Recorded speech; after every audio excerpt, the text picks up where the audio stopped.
Bueno, ¿cómo les va a todos? Yo, en general, el único que estoy escuchando es a Ricardo, pero bueno, supongo que todo el resto está con los micrófonos silenciados. De todos modos, cualquier pregunta que me quieran hacer, paren, actívense el micrófono y pregúntenme, no hay ningún problema, ¿sí? Bueno, lo que vamos a hablar ahora específicamente es de la transición feto-neonatal. El objetivo de este curso en realidad es principalmente la reanimación, pero no se puede empezar a hablar de reanimación si uno no entiende esto, o de recepción del recién nacido, en realidad, más que reanimación, si uno no comprende exactamente estos primeros periodos que es la transición feto-neonatal. Así que bueno, es el tema que me tocó a mí y que empiezo a dar. Bueno, la transición implica en general el paso de un estado a otro, es decir, cómo llegamos de este estado a de este bebé recién nacido, fuera de la panza, acá viviendo en un medio líquido, sin utilizar el mecanismo pulmonar, con una circulación totalmente diferente, en hipoxemia, con una temperatura estable, a pasar a este estado donde dependemos metabólica y nutricionalmente de nosotros mismos, tenemos que respirar, que nunca lo hicimos, la circulación diferente, regular temperatura, con una tensión de oxígeno mucho mayor.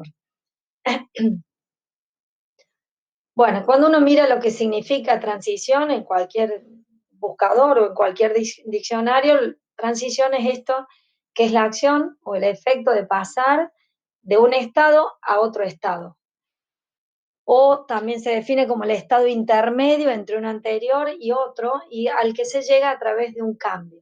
O sea que lo que hablamos que esta etapa es principalmente de cambio, que es un proceso y que implica un periodo de tiempo determinado. No es que uno pasa de un estado al otro así como si nada. La transición neonatal en particular es un proceso esencial realmente de cambio y de estabilización que pasa de la vida intra a la extrauterina, lo cual no es nada fácil, digamos, de que ocurra. En esta transición neonatal es indispensable que uno reconozca y comprenda exactamente cada cambio que ocurre en el momento del nacimiento y cuánto dura o el tiempo en que tarda el bebé en lograr completar esa transición. De esa manera uno en realidad acompaña este proceso y acompaña al binomio madre-niño en el momento del nacimiento de la mejor manera. La mayor parte de estas transiciones, digamos, se dan eficazmente sin necesidad de que uno tenga que intervenir. Se sabe que en alrededor del 20-25% de los partos, sin ningún tipo de asistencia, por ejemplo, un parto domiciliario sin partera, puede terminar en la muerte materna o en la muerte del neonato.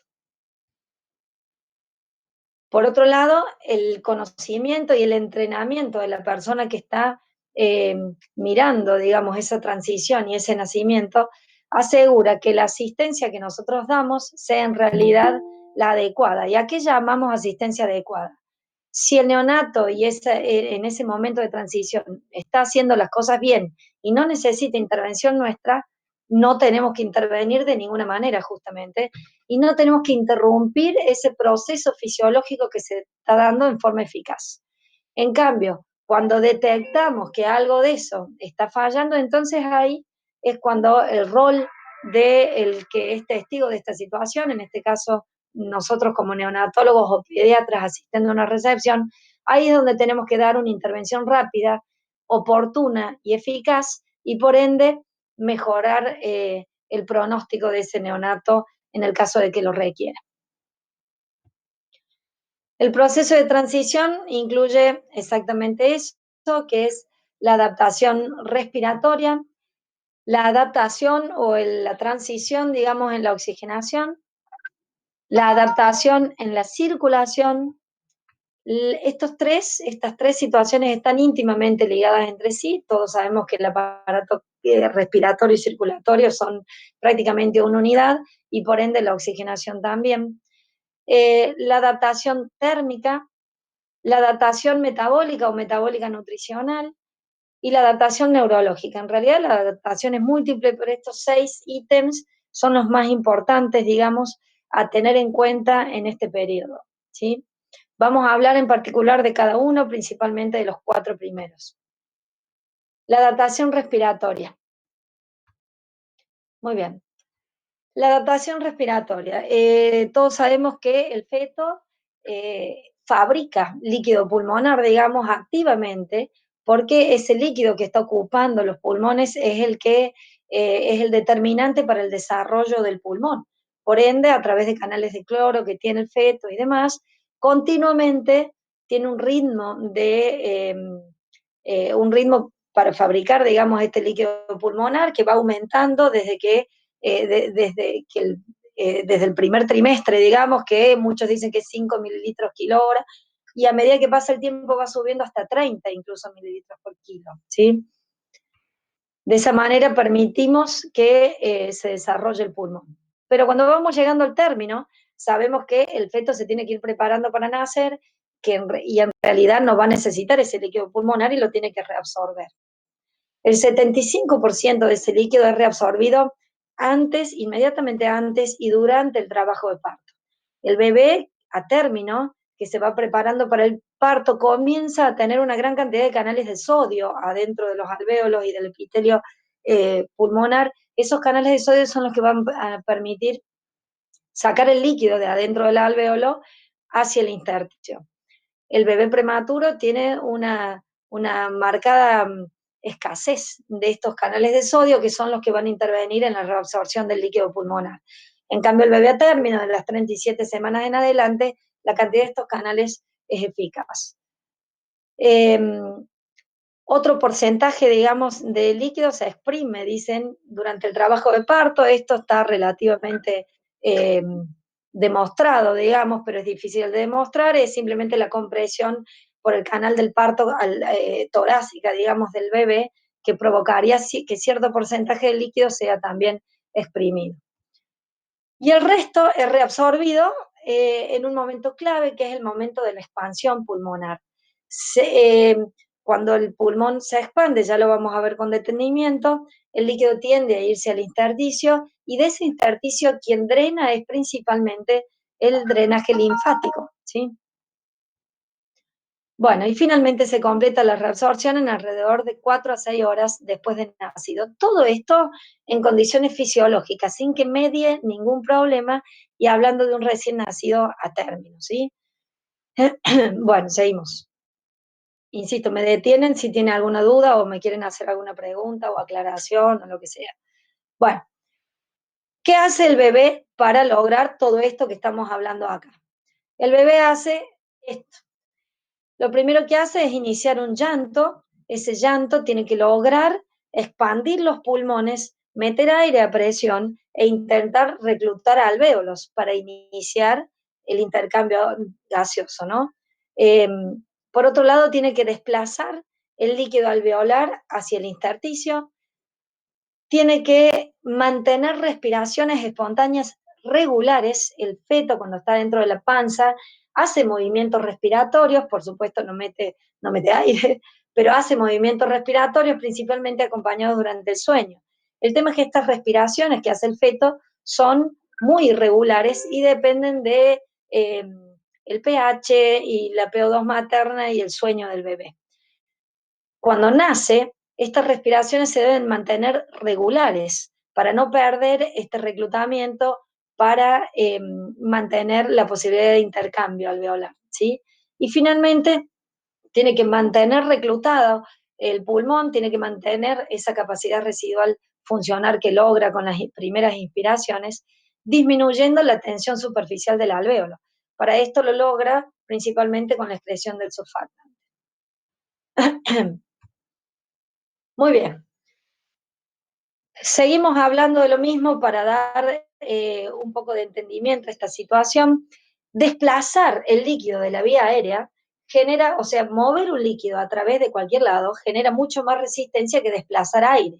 Si yo tengo que soplar a través de un tubo que contiene líquido, la viscosidad del líquido va a hacer que yo necesite una presión de soplido, digamos, mucho mayor a que si yo tengo que soplar un tubo que solo tiene aire, es decir, un tubo vacío, entre comillas.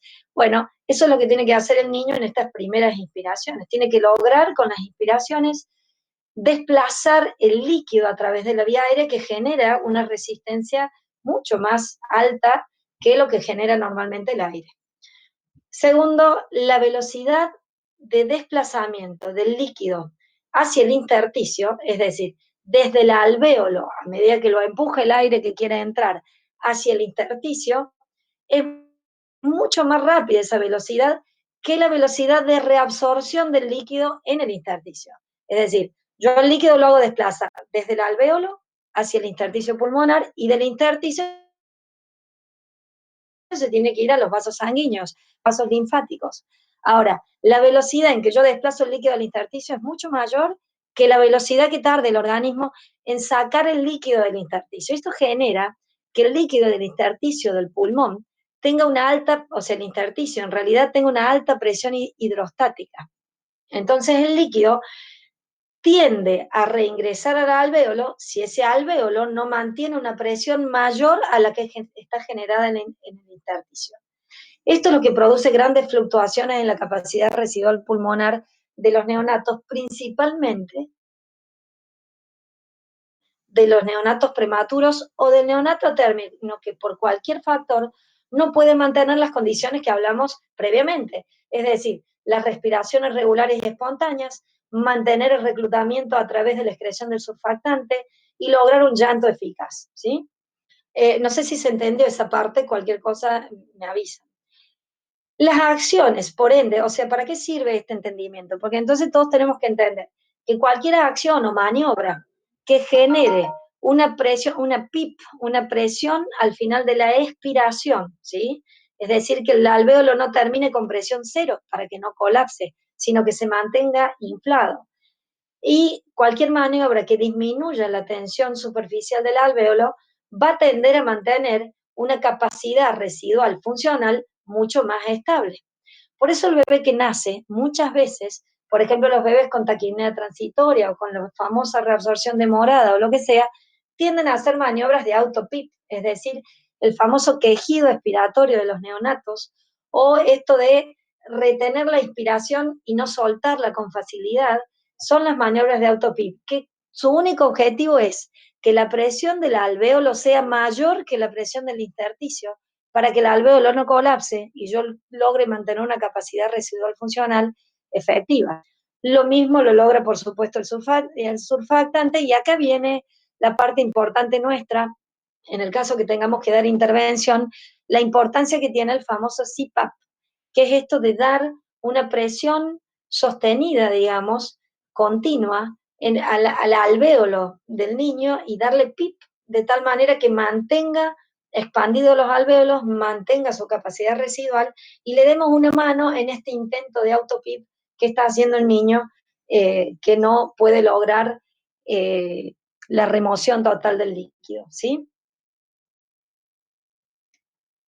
Después pasamos a la adaptación, bueno, hasta ahí la adaptación respiratoria. Son conceptos principales que a mí me parecen importantes para comprender, digamos, este mecanismo de adaptación del neonato. De todos modos, todo va concatenado. Hay un montón de estudios que sostienen esta situación, principalmente del PIB, pero ya nos vamos a meter en la intervención de la transición, que en realidad a eso se le llama reanimación. No es el motivo de esta charla la reanimación, es el motivo de la próxima charla, por eso freno hasta acá. Pero uno podría seguir hablando a partir de ahora de qué puede hacer uno, o sería importante que lo tengan a todo esto bien incorporado para el momento de la reanimación, para que ustedes sepan entonces el sentido de cada paso de la reanimación en el recién nacido e incluso en el prematuro, ¿sí? Muy bien. Ahora vamos a hablar de la adaptación de la oxigenación del neonato. La oxigenación implica, en cualquier ser humano, implica varias cosas juntas. Por un lado, la perfusión pulmonar, es decir, que llegue la sangre suficiente al pulmón. Por otro lado, que se produzca el intercambio, o sea, la hematosis. Por otro lado, la entrega de oxígeno a los tejidos. Y la entrega de oxígeno a los tejidos está íntimamente ligada a la adaptación circulatoria que ya vamos a ver más adelante, ¿sí? Eh, Nosotros sabemos que los bebés adentro de la panza de la mamá en realidad se desarrollan en un ambiente francamente hipoxémico respecto al ambiente de la mamá, o sea, a la PO2 materna, digamos, o a la que van a tener ellos mismos cuando salgan de adentro del vientre de la mamá. La PO2 fetal es se dosa entre 25 a 30 milímetros de mercurio. Eh, a pesar de tener esta hipoxemia relativa, y digo relativa por lo que voy a explicar ahora, la entrega de oxígeno en los tejidos en el feto es altamente eficaz y está principalmente determinada por las condiciones que tiene el bebé adentro de la panza, que es la hemoglobina fetal, que tiene una alta afinidad por el oxígeno, la policitemia que tiene el bebé absoluta, todos los bebés cuando nacen en una situación de parto normal, en un bebé normal que no ha tenido hemorragia o pérdida sanguínea, nacen con hematocritos que son altísimos respecto a los hematocritos de un bebé a los 3 meses, a los 6 meses o de una persona adulta incluso. Son hematocritos de 50, de 45, 52 o más, incluso en algunas situaciones. ¿Para qué sirve esta policitemia? Sirve justamente para ayudar al transporte de oxígeno, ¿sí? Ante esta situación de hipoxemia relativa. Por otro lado, la curva de disoxidación de la hemoglobina adentro de la panza de la mamá está desplazada hacia la izquierda. Esto es por alto contenido en glicerol que tienen estos niños, eh, el feto, digamos, que hace que entonces la curva se desplace a la izquierda y la hemoglobina entregue el oxígeno a los tejidos. Eso respecto al transporte. Respecto a la entrega del oxígeno en los tejidos, depende principalmente del contenido arterial de oxígeno y del gasto cardíaco. ¿Qué significa el gasto cardíaco? Los bebés tienen un gasto cardíaco, el adulto tiene un gasto cardíaco que implica 60, 65 mililitros kilo minuto de sangre que mueve el corazón. En cambio, el neonato, el bebé chiquito, el gasto cardíaco implica un movimiento de 250 a 300 mililitros por kilo por minuto. Es una locura el volumen que mueve por minuto el corazón del neonato. Entre este alto gasto cardíaco, alta frecuencia cardíaca por ende, entre estas características de la policitemia, de la hemoglobina fetal y demás, es lo que ayuda, digamos, a asegurar eh, que llegue el oxígeno a los tejidos, ¿sí? Bueno, y sigo, esto tendría que haber tocado antes. Bueno, la adaptación de la oxigenación ahora. ¿A qué llamamos adaptación a la oxigenación principalmente? A este de que el bebé adentro de la panza estaba en un ambiente hipoxémico y cuando nace va a tener una PO2 mucho más alta. Este proceso, digamos, tiene que ser justamente así, un proceso donde el aumento de la saturación vaya en forma gradual en el recién nacido y en realidad se logra al cabo de 10, 15 minutos y en ocasiones hasta 20 minutos en condiciones fisiológicas, o sea, sin que medie patología, ¿sí? Eh, esta fotito que está ahí no se nota mucho, digamos, en el Power, pero se nota la acrocianosis y la cianosis incluso de la carita, salvo la parte de los cachetes del bebé, que muestra la diferencia entre la oxigenación nuestra, digamos, de la mamá, el color de la mamá y del bebé. Es muy importante establecer esto para entender que no podemos pretender que el neonato que nace sature 99, 100, porque nos estamos equivocando. Y por ende no vamos a terminar interviniendo un proceso que es fisiológico y normal y lo único que vamos a estar haciendo es más daño, ¿sí? Si hay algo que debemos evitar siempre es la hiperoxia. En todo paciente, a cualquier edad, la hiperoxia genera radicales libres, requiere que se activen todos mecanismos eh, eh, neutralizantes, digamos, de estos radicales, que en el caso de los bebés no siempre están del todo disponibles o por lo menos disponibles con la rapidez necesaria para evitar el daño. Ni hablar si el bebé no está cursando una transición fisiológica. Así que la hiperoxia siempre hay que evitarla, ¿sí? Eh, de ahí que sale esto, estos son los objetivos de saturación. Estamos hablando en general, se aplica para todos, pero estamos hablando que estos son los objetivos de saturación de un paciente a término que está transitando una transición fisiológica, sin que medie patología. Si ustedes prestan atención, a los 5 minutos la saturación objetivo es 80. y recién a los 10 minutos entre 85 y 95. Nadie pretende que el bebé a los 5 minutos esté saturando 100 porque estamos haciendo macanas.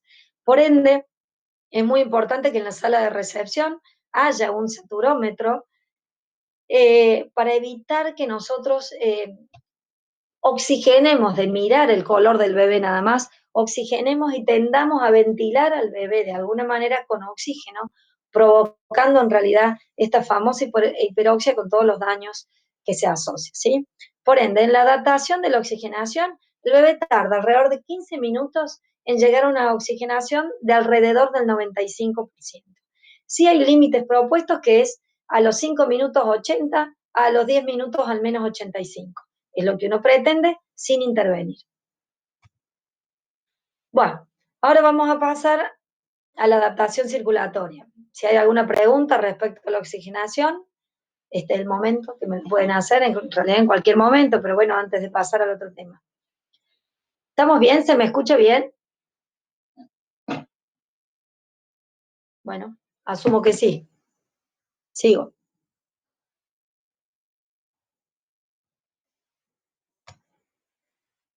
La adaptación circulatoria. Para hablar de adaptación circulatoria tenemos que hablar principalmente de circulación fetal. Bueno, la circulación fetal. Eh, La circulación fetal tiene una serie de características que ya después van a estar bien explicadas en los Power, pero me interesa muchísimo este esquemita. Nosotros sabemos que la oxigenación en el feto la realiza la placenta, ¿sí? La placenta a través de la vena umbilical, ¿estamos? Eh, regresa la sangre desde la placenta hacia el feto, atraviesa el hígado. Este esquema, hay una parte que está mal, que es esto. En realidad, esta zona de acá, el conducto venoso termina en la vena cava, es decir, la vena umbilical atraviesa el hígado, forma el conducto venoso, trayendo toda sangre oxigenada, se une a la vena cava inferior y termina en la aurícula derecha. ¿Por qué, sin embargo, yo elegí este esquema? Por lo que voy a explicar ahora. Aunque se unan ambos vasos, digamos, en un vaso en común, que es la cava inferior, la circulación adentro, los flujos adentro permanecen prácticamente separados. Y todo el flujo que lleva el conducto venoso, la sangre oxigenada que trae el conducto venoso, o prácticamente la totalidad de eso, llega a la aurícula derecha, la atraviesa en forma transversal, por decirlo de alguna manera, y va a atravesar el foramen oval, que debe estar abierto en la circulación fetal, si no el feto se muere, hacia la aurícula izquierda.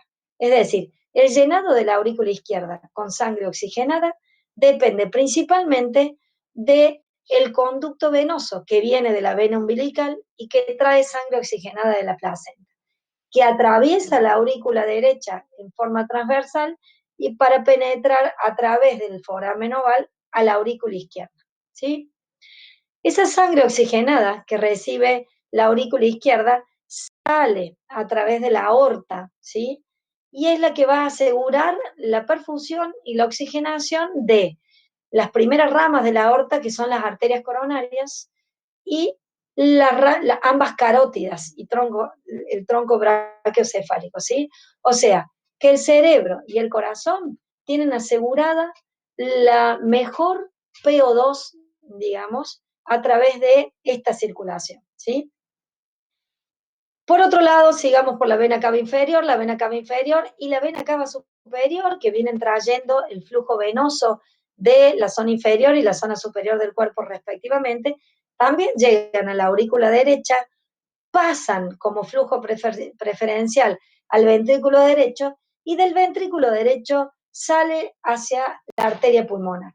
La arteria pulmonar lleva sangre principalmente a los pulmones, pulmón derecho y pulmón izquierdo. Los pulmones en la vida fetal están totalmente colapsados, así que la cantidad de flujo pulmonar, digamos, es bajísimo porque la resistencia del pulmón es muy alta. Entonces, ¿dónde va todo el flujo, digamos, que sale del ventrículo derecho si muy poquito va a ambos pulmones por la resistencia del pulmón? Va a través de este otro shunt, que es el ductus arterioso, a alimentar el callado de la aorta y toda la aorta inferior. ¿sí?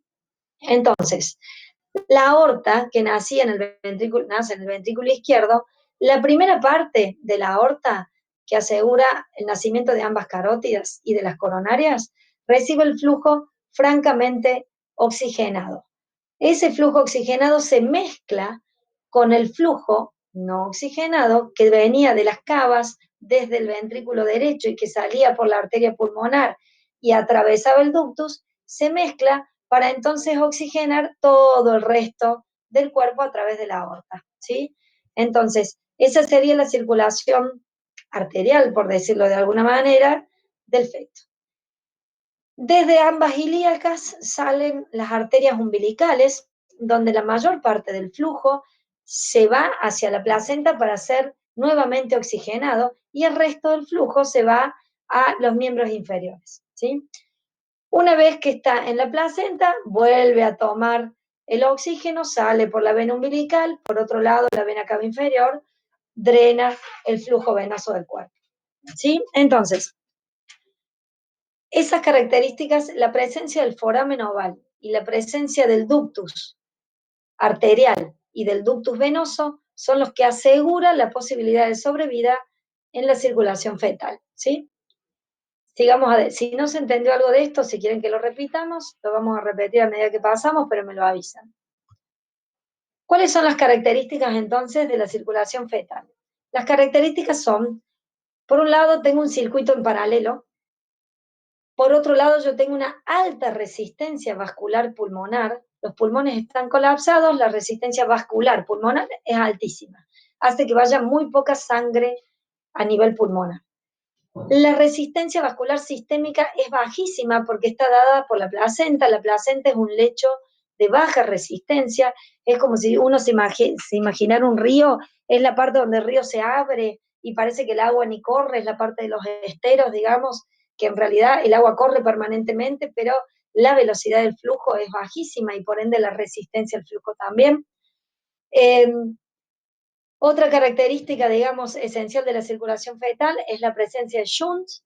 Estos shunts saltean. ¿Qué sentido tienen? Principalmente de saltear la circulación pulmonar, que son el foramen oval y el ductus. ¿Por qué digo saltear la circulación pulmonar? Si volvemos para atrás, y ustedes ven, dijimos que todo lo que venía por el ductus venoso, que venía a la aurícula derecha, culpa, por decir así, del foramen oval, la sangre pasa a la aurícula izquierda, o sea que no va a llegar nunca al pulmón.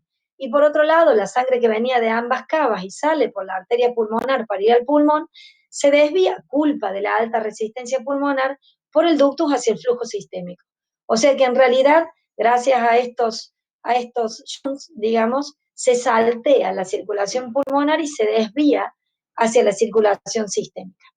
Existe una mezcla de sangre arterial y venosa. Cuando hablamos de mezcla hablamos de eso, en tres niveles entonces. Por un lado, la vena cava inferior, cuando uno hablaba del ductus venoso que se unía a la vena cava inferior. Por otro lado, en la aurícula derecha, que es el flujo oxigenado que viene del ductus venoso con la sangre desoxigenada que viene de ambas cavas. Y finalmente en la aorta, a través del ductus, a partir del callado, a partir de la unión de la aorta con el ductus en adelante, es la sangre oxigenada que venía del cállado o del nacimiento de la aorta con la sangre desoxigenada que viene a través del ductus, ¿sí? Esas son las tres áreas donde hay mezcla. Este es un sistema, por ende, que está diseñado principalmente para asegurar que la sangre más oxigenada tenga un circuito efectivo hacia el cerebro y el corazón y salte de los pulmones, que en la vida fetal no me son de utilidad, digamos, para oxigenar.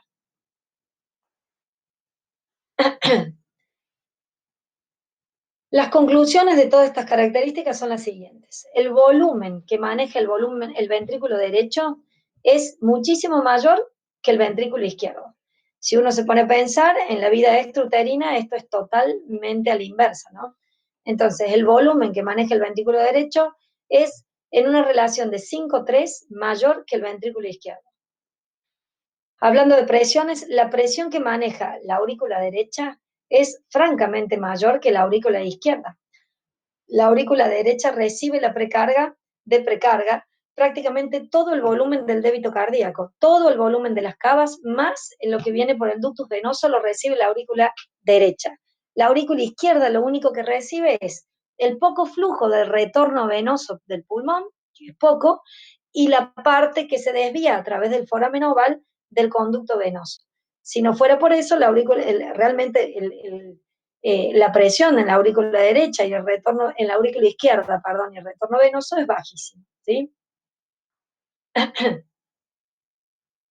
La presión de la arteria pulmonar, fíjense que todo lo que estamos hablando es el circuito derecho, ventrículo derecho, aurícula derecha y ahora la arteria pulmonar.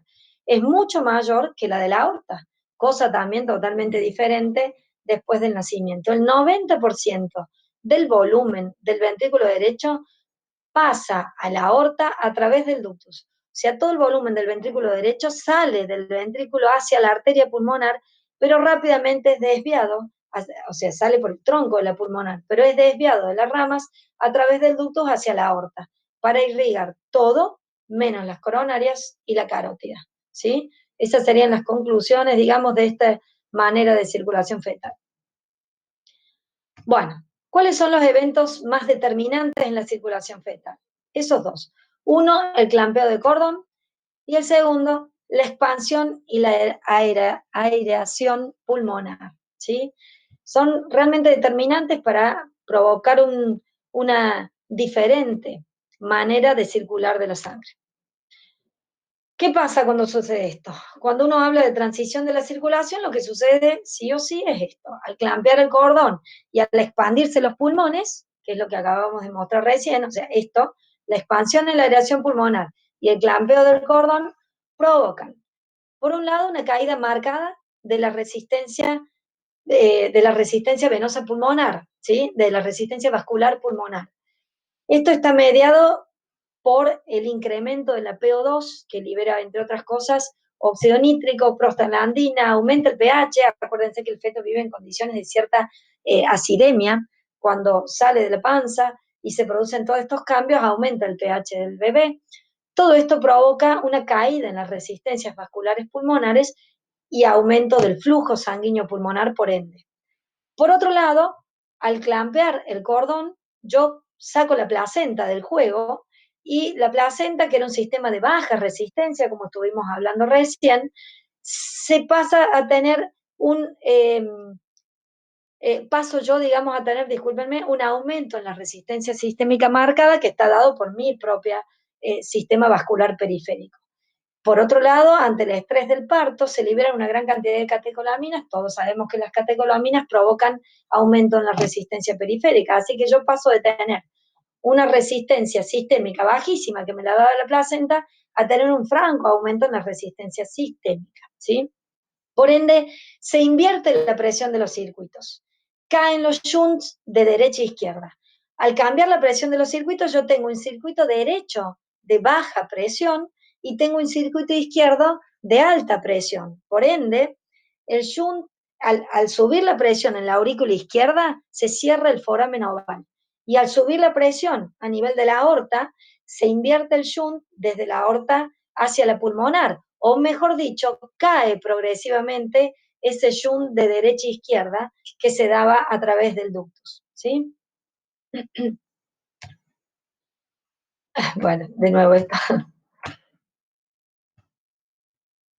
Las consecuencias de la ligadura del cordón, ahora esta es la parte más importante que quiero marcar, por eso expliqué tantos detalles previamente para lograr el entendimiento de qué pasa cuando ligamos el cordón antes de la expansión pulmonar y después de la expansión pulmonar.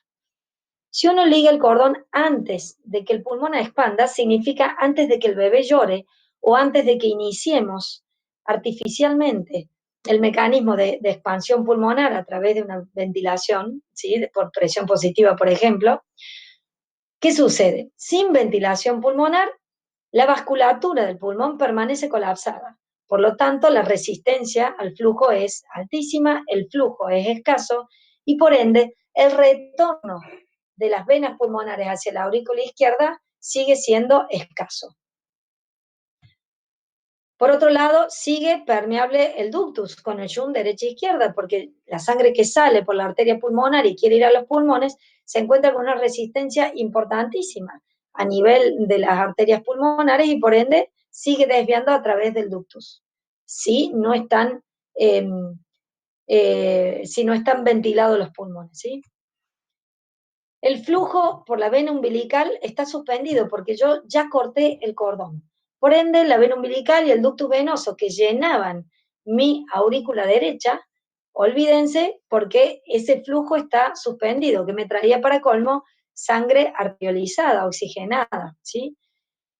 Ese flujo que venía a través del ductus venoso y atravesaba la aurícula derecha, pasaba a través del foramen oval a la aurícula izquierda. Bueno, nosotros en este caso tenemos un flujo que está suspendido, así que el llenado de la aurícula izquierda se ve francamente comprometido. Por ende, el llenado del ventrículo izquierdo se ve doblemente comprometido. Por un lado, pues no tiene precarga, porque la aurícula izquierda está vacía, le viene muy poca sangre del lado del pulmón y le cerramos la posibilidad de que se alimente a través del foramen oval con la sangre que venía del ductus venoso, porque ya le pinzamos el cordón. Así que el ventrículo izquierdo queda con un volumen bajísimo y se ve comprometido por ese lado con un severo compromiso de la precarga. Por otro lado, clampeamos el cordón umbilical y eso hicimos que sacáramos la placenta. Dijimos que la placenta era un circuito de muy baja resistencia y que la resistencia vascular sistémica, la de mi propio cuerpo, mediada por catecolaminas y demás, estaba altísima. Así que al clampear el cordón, yo provoco un marcado aumento de la poscarga sistémica. ¿Qué me lleva a esto? Un aumento marcado de la poscarga para el ventrículo izquierdo, una muy baja precarga para el ventrículo izquierdo, me termina provocando un compromiso del gasto cardíaco y un compromiso del flujo del miocardio y del cerebro importantísimo, ¿sí? Yo lo que hago es, para colmo, un ventrículo izquierdo que no está acostumbrado a manejar tampoco grandes volúmenes ni a trabajar demasiado. Recuerden que quien laburó durante toda la vida fetal no era el ventrículo izquierdo, sino que era todo el lado derecho. Así que de golpe ese ventrículo de izquierdo que se tiene que poner a trabajar, lo hace contra una presión altísima y con una precarga bajísima. La sumatoria de esto es que nos vaya indiscutidamente mal. ¿Cuáles serían las consecuencias de ligar el cordón después de lograr la expansión pulmonar? Justamente lo contrario. ¿Qué sucedería? La precarga del ventrículo izquierdo se mantendría a través de la vena umbilical y del ductus venoso y aseguraríamos el retorno venoso pulmonar.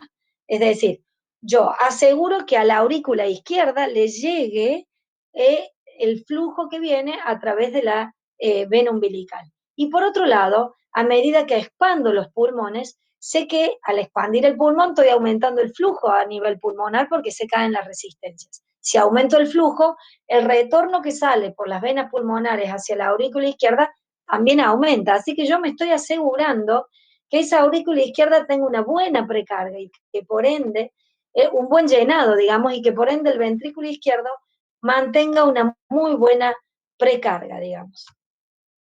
Por otro lado, al iniciar la respiración, insisto, esto es tanto espontáneo como artificial, caen, ya sabemos, las presiones pulmonares.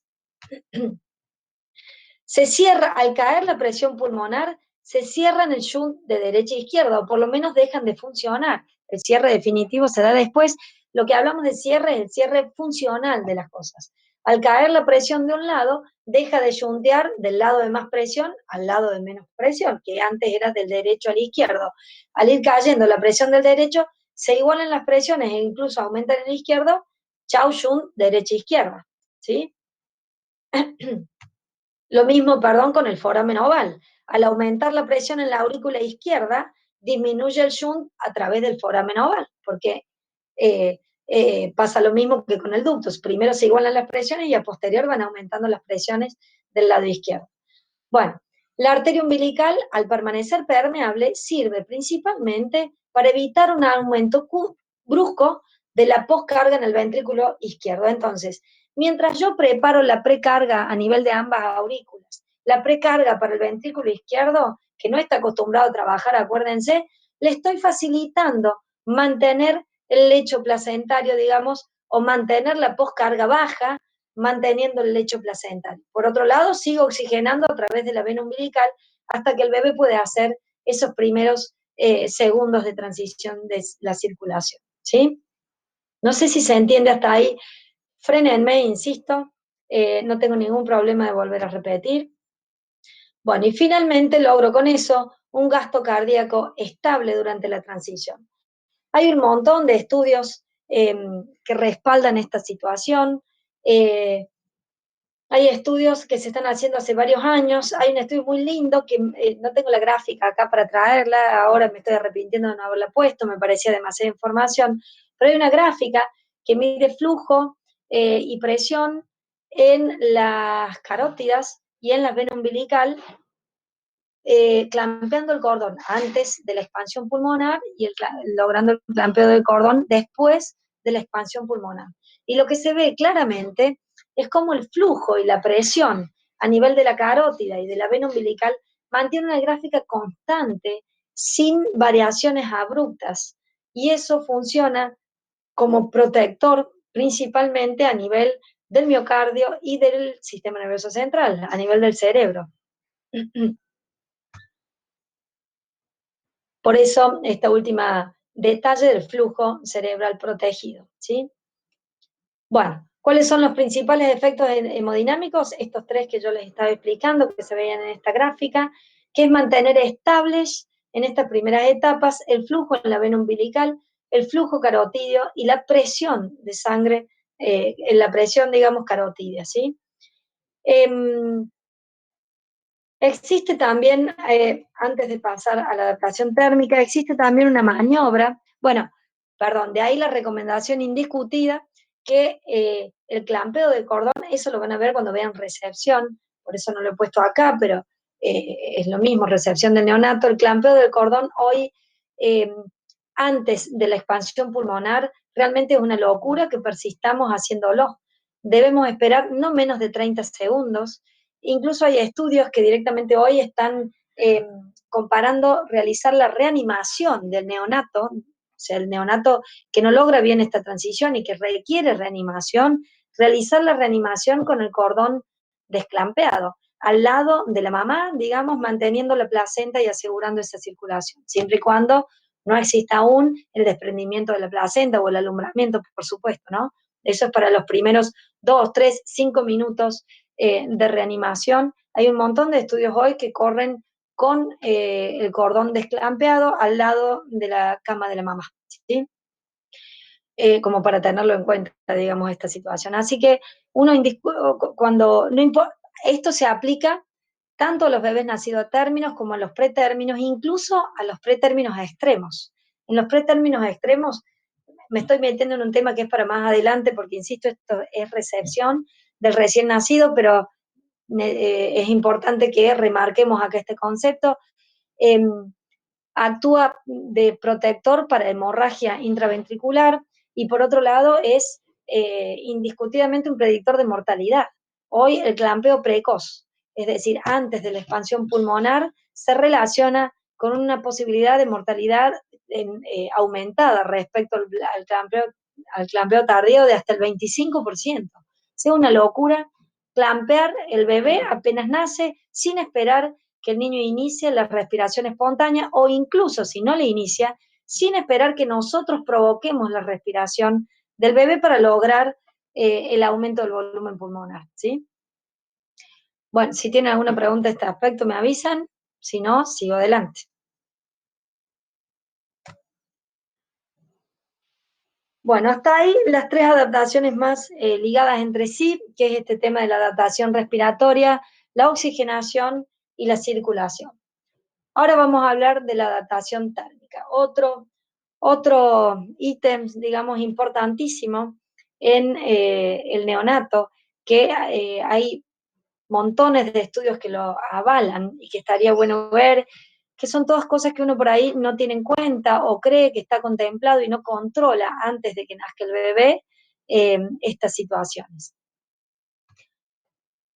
La adaptación térmica, bueno, sabemos que al nacer el sistema de la regulación térmica, digamos, funciona por primera vez. El bebé adentro de la panza estaba en un ambiente térmico neutro, que no tenía que hacer ningún tipo de trabajo para regular la temperatura en ningún momento, ¿sí? Así que la primera vez que usa el sistema de regulación térmica es al salir de la panza de la mamá.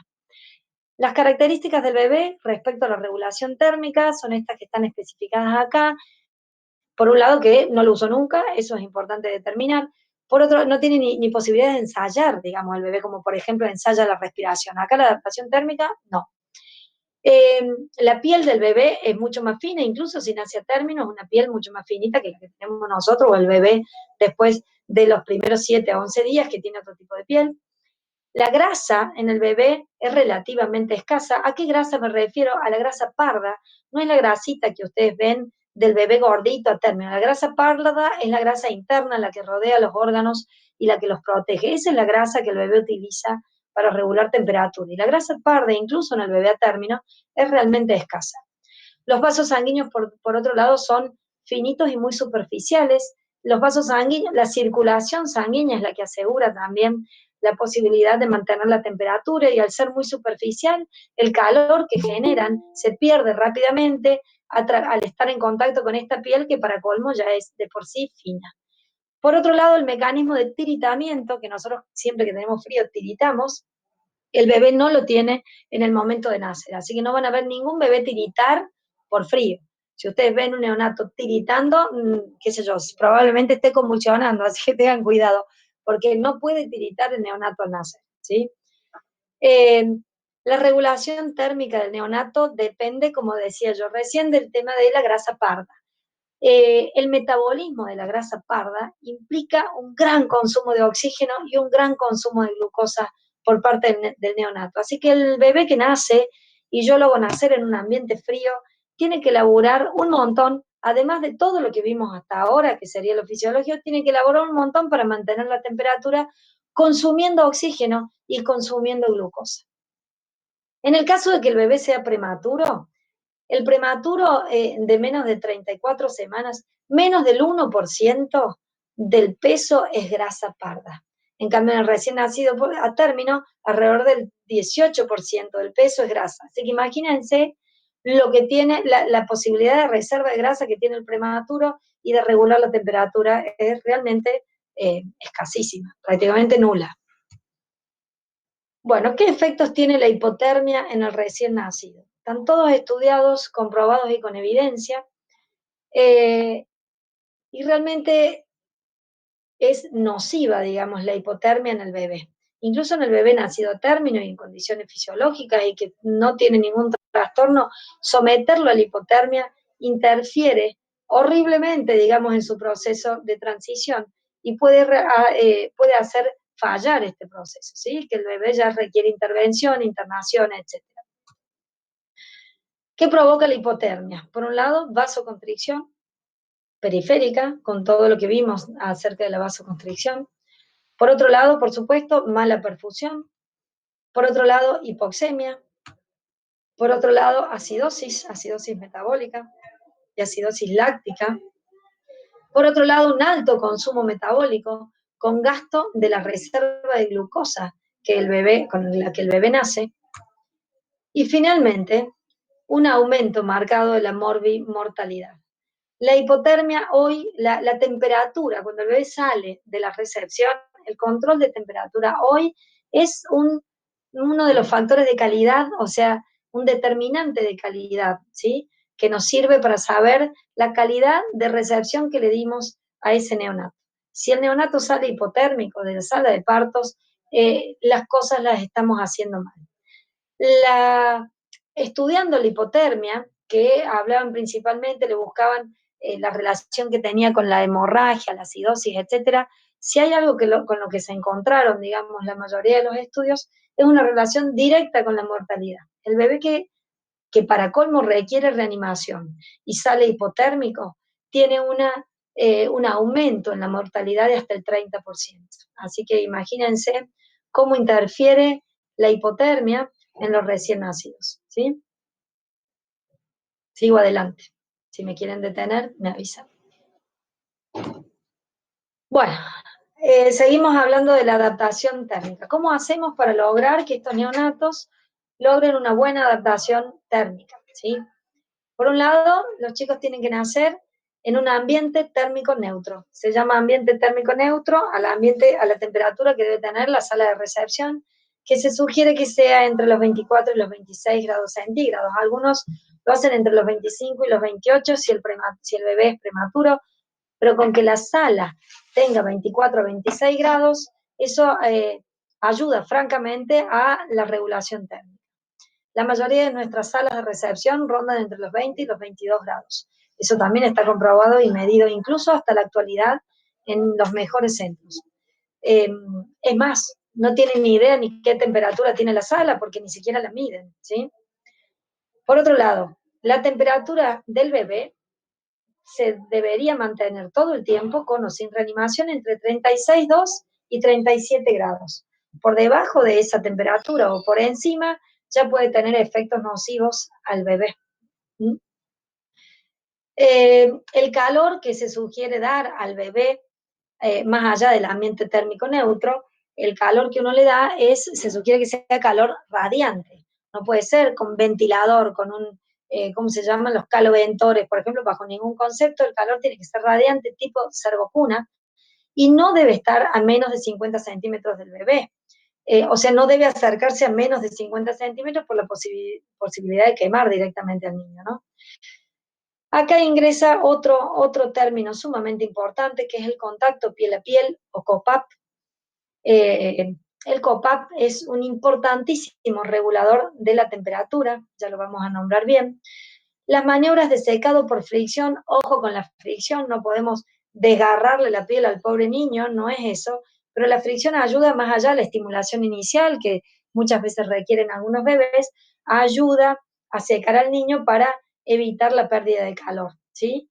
Esto se debe hacer con paños tibios, también vestir, colocar gorrito al bebé y por último los cobertores plásticos están muy estudiados principalmente en la recepción del prematuro. Todo esto son eh, acciones que podemos tomar, que debemos tomar para ayudar a la adaptación térmica del recién nacido, tanto prematuro como en el niño a término. Mientras más prematuro sea el niño, más cosas va a necesitar o más acciones de parte nuestra para ayudarlo a la regulación térmica. Un detalle a tener en cuenta, en el caso del prematuro se sugiere directamente ni secarlo, sino al nacer directamente colocarlo en un cobertor plástico, en una bolsa, muchas veces uno utiliza, para ayudarlo a mantener el calor, además de colocar gorrito, por supuesto, ¿sí? Eh, Vamos a seguir adelante con un concepto importante que es este, que es el COPAP. El COPAP, más allá de asegurar el vínculo, lo van a ver también cuando vean recepción del recién nacido, el COPAP tiene múltiples beneficios. El beneficio del COPAP en la regulación térmica, en la regulación de la frecuencia cardíaca, en la regulación de la respiración del neonato para mantener estable la respiración y en el vínculo materno, es incontable la cantidad de beneficios. La regulación térmica es uno de los primeros detectados y sostenidos hasta el día de hoy. Todo bebé, prematuro o no, tiene el derecho de ese primer contacto. Todo bebé y todo mamá, digamos, apenas nace su bebé, tiene el derecho indiscutido de esto hasta que nosotros podamos evaluar el bebé, ver la situación en la que está y ver hasta qué punto requiere que eh, tengamos que intervenir. Recuerden que en el momento de la transición y el nacimiento, si todo viene en las condiciones, o sea, lo importante es que sea lo más fisiológico posible y cada mano que metemos nosotros deja de ser fisiológico. Así que esta situación es la más importante principalmente en la regulación térmica y cardiorrespiratoria del bebé. Bueno, hasta ahí esa adaptación, digamos. Ahora vamos a hablar cortito, ya queda poco, me quería detener más que nada en lo anterior, si no nos agotamos y pierden la atención. Para tener en cuenta, cortito y al pie, el tema de la adaptación metabólica. La adaptación metabólica habla principalmente de la glucosa, ¿sí? Que es lo que utiliza como un principal generador de energía junto con el oxígeno el bebé. Así que el metabolismo energético del bebé apenas nace es totalmente dependiente de la glucosa y del oxígeno. Las reservas de glucógeno se adquieren a partir del segundo trimestre del embarazo, por ende, mientras más pretérmino, más prematuro el bebé, menos chances tiene de reserva de glucosa para utilizar. Los bebés a término, en condiciones fisiológicas, es decir, sin que medie ningún estrés extra, además del nacimiento y que la transición de nacimiento transcurra en condiciones normales, tiene una autonomía de glucemia, digamos, o sea, de que no se caiga la glucemia de alrededor de 6 a 8 horas. Después de ese tiempo, o no. Por otro lado, requiere aportes precoces de glucosa y en forma regular. No le puedo dar un biberón ahora y esperar 8 horas para darle el próximo. Por eso es tan importante la alimentación precoz en todos estos neonatos, para que ya larguen con una glucosa, con una reserva de glucosa, digamos, o, eh, a disposición para utilizar en forma inmediata, ¿sí?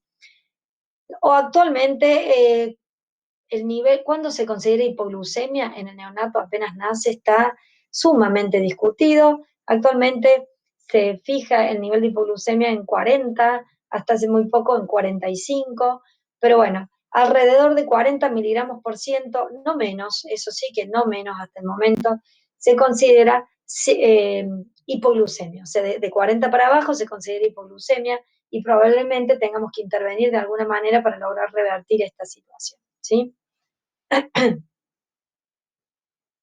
Bueno, la adaptación neurológica, también corto, vamos a hablar a qué referimos con la adaptación neurológica. En realidad es la adaptación al medio ambiente y la capacidad de conectarse con el medio del bebé. El medio, en este caso, es principalmente su mamá, ¿no?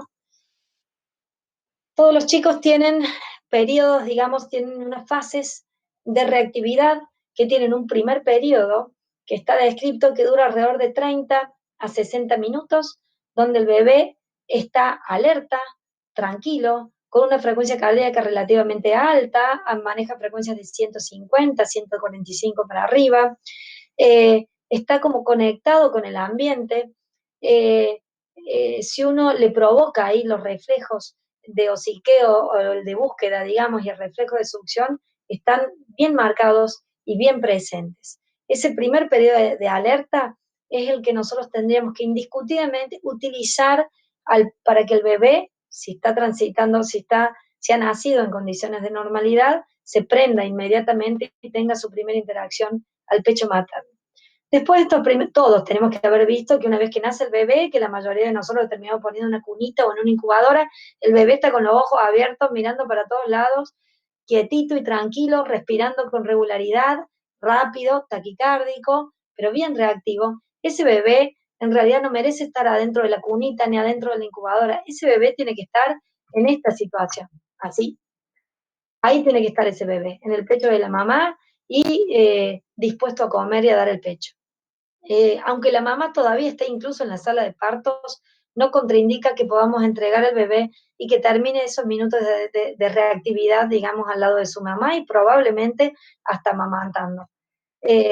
Suena como loco para algunos y en realidad es sumamente fácil de hacer. Uno porque directamente no lo hace, pero en realidad es muy fácil de lograrlo. Solo requiere a alguien que se quede monitoreando la situación. Después el bebé entra en una fase de reposo o de sueño bien profundo y recién aparece luego una segunda fase de reactividad. Esta segunda fase de reactividad es a las 4 o a las 6 horas de nacido, algunos hasta las 8 horas de nacido, dura alrededor de una hora y bueno, y habitualmente en esta fase presentan la primera deposición y es el primer momento donde se da el llanto, que es el llanto de la necesidad, es decir, el llanto por hambre. El bebé se despierta e inicia el llanto que alerta a la mamá para nuevamente darle de comer.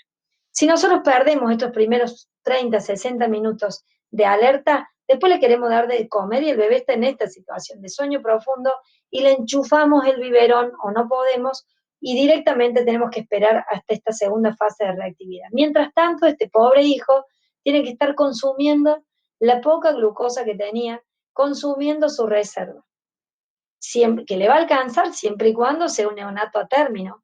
pero a costa de un consumo de oxígeno alto, digamos, y sin necesidad.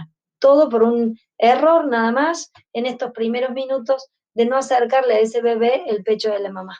Si la mamá, por supuesto, está en condiciones. No vamos a hablar de, ¿y si la mamá está en coma? Bueno, no, chicos, si la mamá está en coma, no. Pero obviamente que es una situación, hablando de la fisiología normal en estos casos. Bueno, finalmente, después de 6 a 8 horas aproximadamente desde el nacimiento, el bebé alcanza el estado de equilibrio y podemos decir que ha completado la transición.